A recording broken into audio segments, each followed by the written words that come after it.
All right, welcome back for our purpose moment. Before we talk to some amazing millennial young women, we have a giveaway.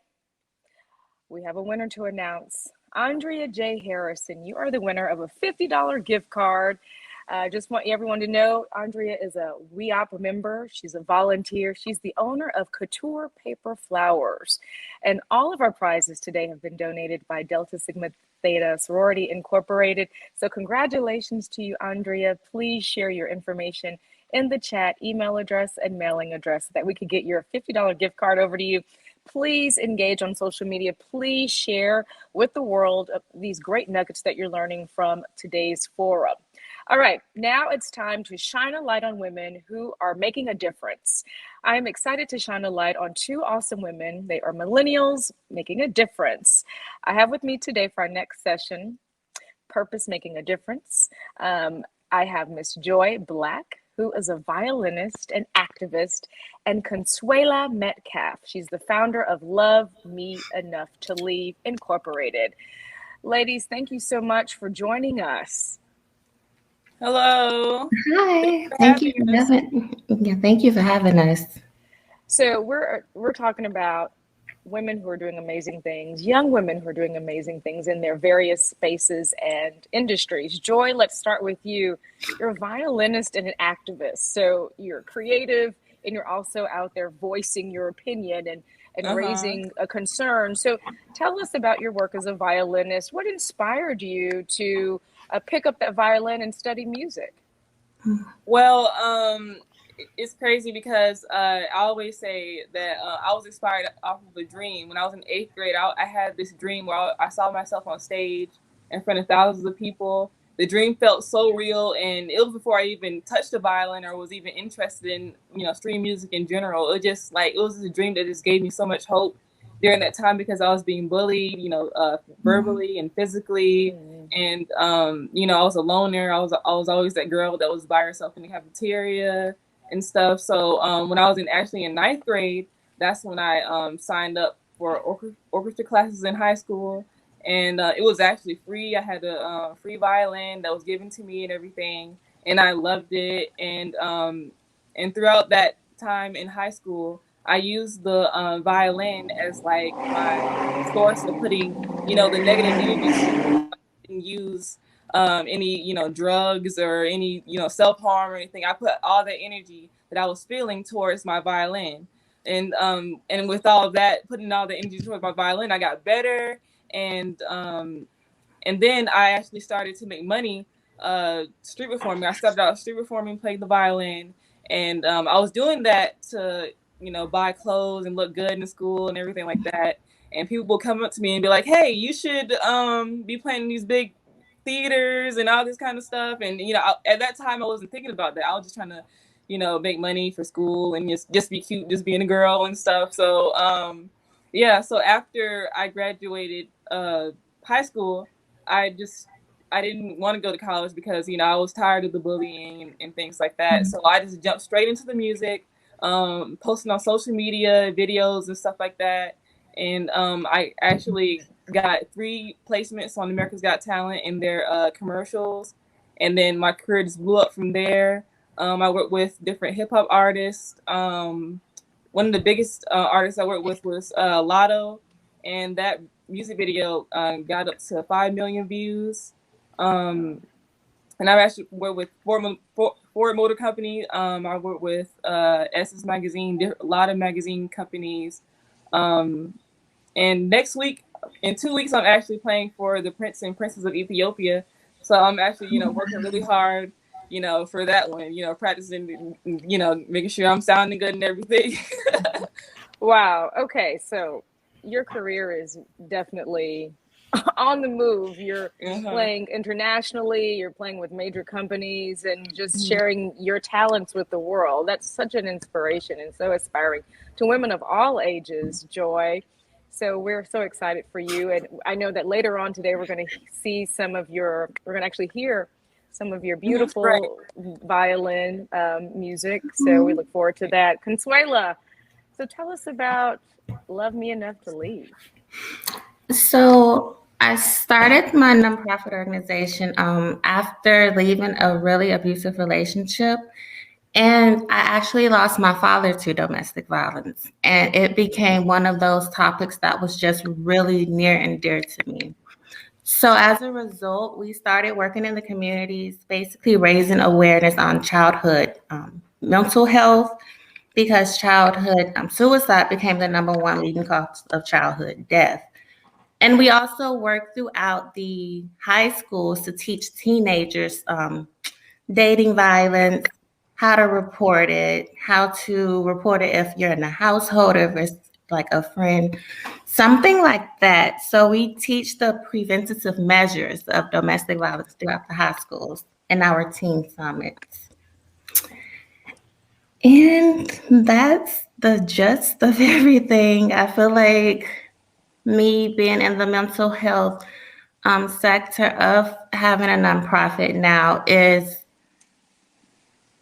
challenging due to the pandemic, but we've been trying to find ways to just really get back out in the community by connecting with high school counselors and things like that, and having them to tell us what we could do or what's needed in the schools, because teenagers become the adult women that statistics have saying that 54% of African American women are being abused. And so we feel that if we can catch them this early, y'all, then we won't have to see them to place them into a shelter later in life. So, Consuela, kudos to you for turning pain into purpose and for creating this very important nonprofit. October is also not only is it Breast Cancer Awareness Month. I'm a breast cancer survivor, which is why I'm wearing my pink today, but it's Domestic Violence Awareness Month. Mm-hmm. And it's so important, especially in the communities of color, that we focus on mental health. So the work you're doing is needed. We applaud you. Continue to help others with all of their mental health challenges. So let's talk about, since we're talking about, you mentioned COVID and the pandemic, we're still in this pandemic, right? But I want to know from both of you how you've leveraged the power of social media to, Joy, share your talent, Consuela, help others, especially as millennials. You know, everything now is social media driven. Yeah. So Joy, how are you able to share your music and leverage the power of social media? Well, I post mostly my content on Instagram, and it's just so easy because, and then at the same time, it's so easy to create because I'm at home, you know, there's nothing to do other than all the events and stuff being shut down. You know, I have a lot of time to just sit down and just focus on, you know, what I really want to do, and just, you know, my creative mind, you just expand and just go, you know, come up with anything in the moment. So I put out a lot of content on social media, and I also create meditation music. So I actually got inspired with the idea because, you know, a lot of people during lockdown, they're dealing with a lot of mental health issues and stuff. So I actually came up with different like probably like 60 hours worth of music on my YouTube. I have another YouTube channel called Joyful Sound Healing YouTube channel, and it's basically has like my violin and piano with like rain noises and like ocean noises and stuff. So like for sleep and meditation and yoga and studying, and just to, you know, create a relaxing environment in your home in general. So, you know, I just been, you know, doing all kind of little different things around, you know, the pandemic regarding, you know, relaxation and just creating in general. Joy, what is your social media handle so that we can check out some of that meditation music to help us when we're stressed out? Right. So the actual meditation YouTube channel is called Joyful Sound Healing on YouTube. And my main Instagram page is Black's World, BLACKSWORLD. And my website where you can find everything out of all my content is joyblackviolinist.com. Yes, everyone check out Joy. And you know, I was just thinking, because we're talking about women's empowerment and business, I feel like there should be a collaboration between Joy, your music, and Consuela with your mental health nonprofit. Yes. So we were talking earlier about networking. This should be a net weaving opportunity to connect your two brands. So Consuela, how are you leveraging the power of social media to extend your mental health services to us? Well, we did our first teen summit actually February of 2020. Right after that, the pandemic happened. And there were a lot of the young girls reaching out to me on my personal accounts on social media. So that opened the opportunity for me to start a network specifically for the girls who we reach out to in the schools to see. And I actually started a networking group called Just Butterflying.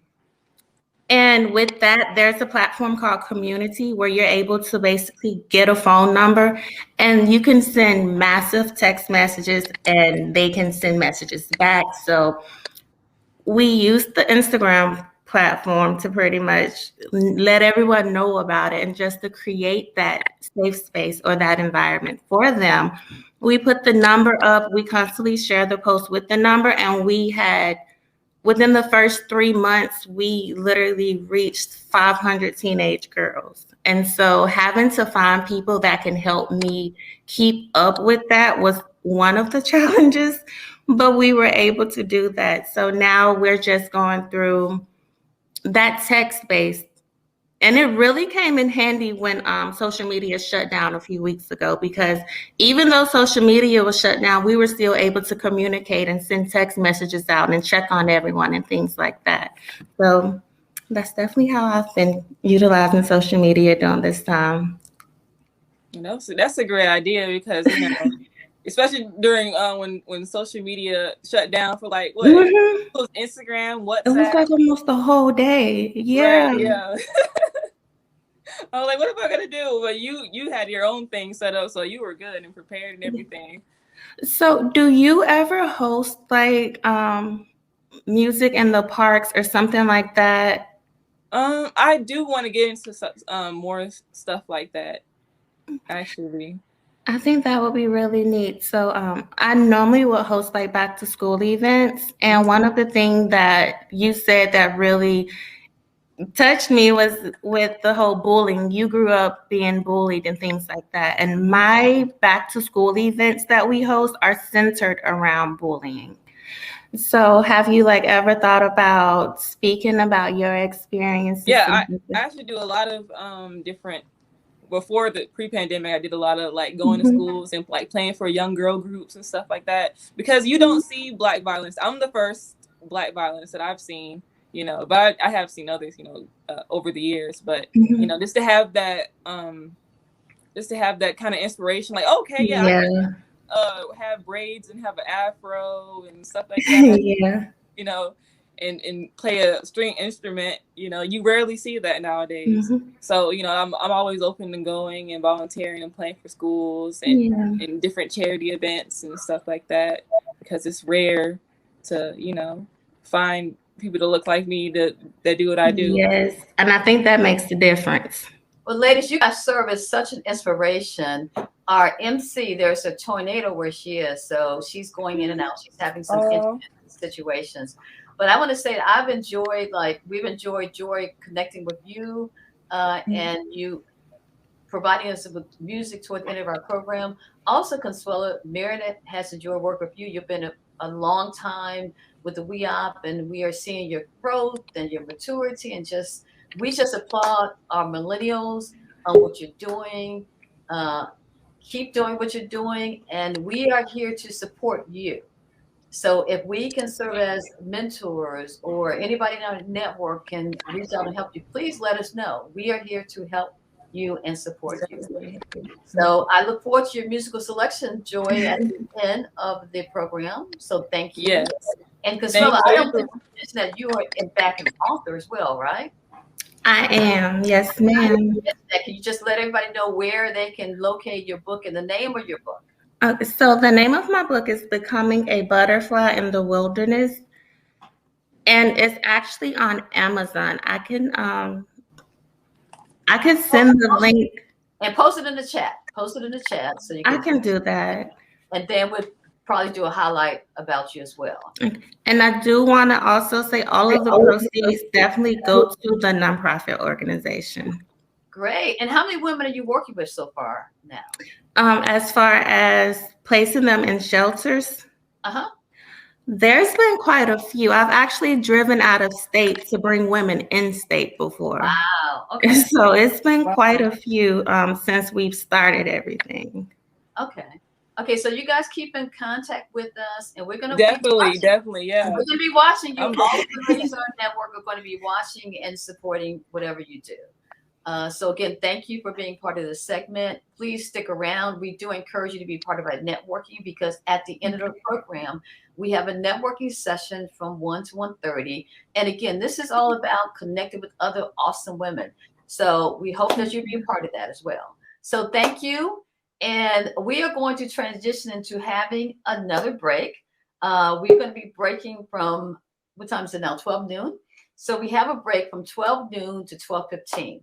So we'll be back in 15 minutes with our keynote speaker. Our session called Future Driving the Economic Power of Women is going to be awesome. So please stay with us. Thank you.